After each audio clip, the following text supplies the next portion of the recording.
Bonjour et bienvenue sur ma chaîne. Aujourd'hui, nous allons redécouvrir un élément fondamental de notre patrimoine qui était un critère important pour l'installation des communautés rurales et villageoises par le passé. Il s'agit bien entendu de l'eau et des puits, dont nous allons redécouvrir l'emplacement dans la commune de Janzé, une commune située en Ille-et-Vilaine. Avec la jeune association Histoire et Patrimoine, nous serons aidés d'un sourcier qui, avec son pendule, va nous faire redécouvrir l'emplacement de ces puits qui ont été détruits. Nous allons aussi découvrir l'emplacement des anciens lavoirs, qui était un lieu de rassemblement et de discussion, de retrouvailles. Je vous laisse alors redécouvrir ce patrimoine de l'eau. Je vous propose de m'accompagner. Au début, on avait le puits avec le système de treuil, la toiture. 1,50 m. C'est cette maison là où habitent les prêtres.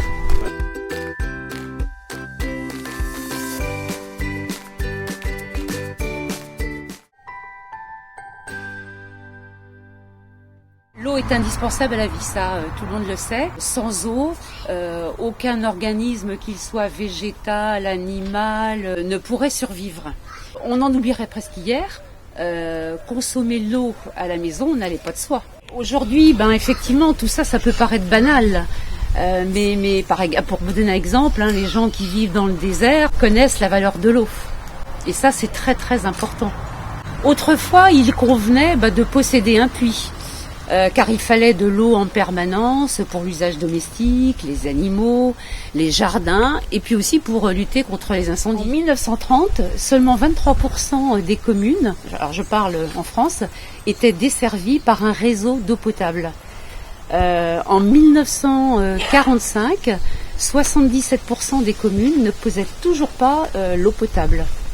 Et cette modernisation, forcément, elle a généré des activités qui étaient autrefois collectives. Le puissage de l'eau.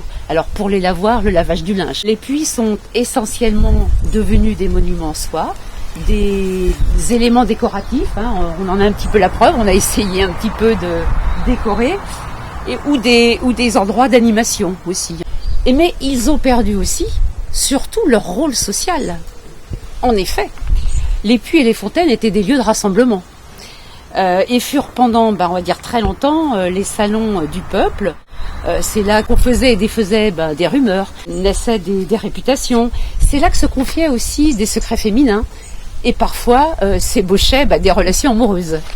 Alors, le vieux puits Saint-Pierre, donc qui est celui-ci, se situait, on va dire, au carrefour de la Pomple, rue Royale. Alors, on a un plan de localisation. Donc, la rue Royale, aujourd'hui appelée rue Nationale. C'est des baguettes de quoi Elle est toute seule. C'est incroyable. Donc après, quand il passe bien ici, on est en plein milieu ici, là. Donc on plein ici, on est bien là. Donc, maintenant, il faut savoir quel sens. Oui. Donc le sens, il faut se place. Donc on est ici, donc voilà. Voilà. Donc si je me tourne dans l'autre sens, voilà. Ça fait l'entonnoir. Oui, c'est ça. Oui. Pour retrouver l'eau, il n'y a pas que ce système-là. J'imagine les baguettes de cuivre. Il y a d'autres choses que vous pouvez utiliser ou pas? Après, on utilise dessus là au niveau le pendule, quoi. Ah oui, d'accord. La profondeur de l'eau. La profondeur de l'eau.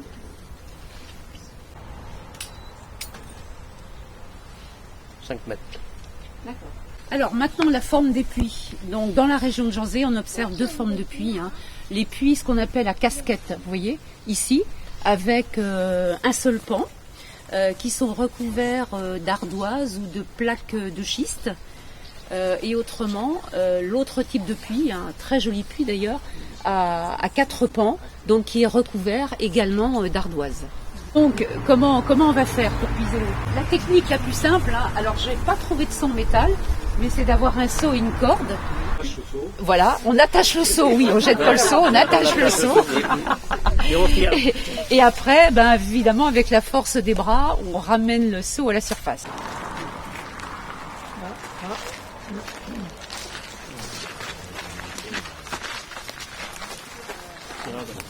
aujourd'hui. À ce niveau-là, Ouais. exactement à ce point-là. Donc, bonjour à tous. Bonjour. Donc, nous sommes ici donc, à l'emplacement du lavoir du Douai-aux-Merles. Donc il faut savoir qu'il existe deux types de lavoirs. Donc, à savoir les lavoirs privés.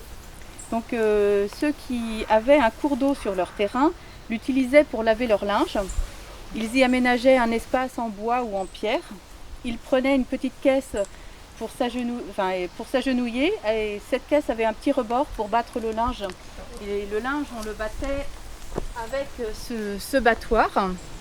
Donc il y avait une certaine technique, nous a-t-on dit, pour battre le linge. Donc cette petite caisse s'appelait la caisse ou carrosse. En fait, elle avait plusieurs noms. Voilà.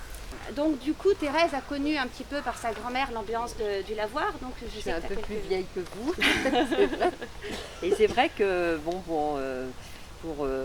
pour aller dans le même sens, puisque moi j'ai connu ça en tant qu'enfant, dans une autre région, et ma grand-mère lavait le linge pour des clients, et en fait je me souviens très bien des parties de linge, de lavage de linge, avec les rires, les ragots, le petit verre de cidre, et aussi la difficulté de la tâche, parce que je me souviens aussi dans les périodes d'hiver, il fallait qu'elle casse la glace pour pouvoir laver le linge. Alors autant vous dire, je ne connaissais pas la température de l'eau, mais ça devait être assez particulier quand même. Donc il leur fallait un petit peu de remontant, cidre et collation pour pouvoir travailler.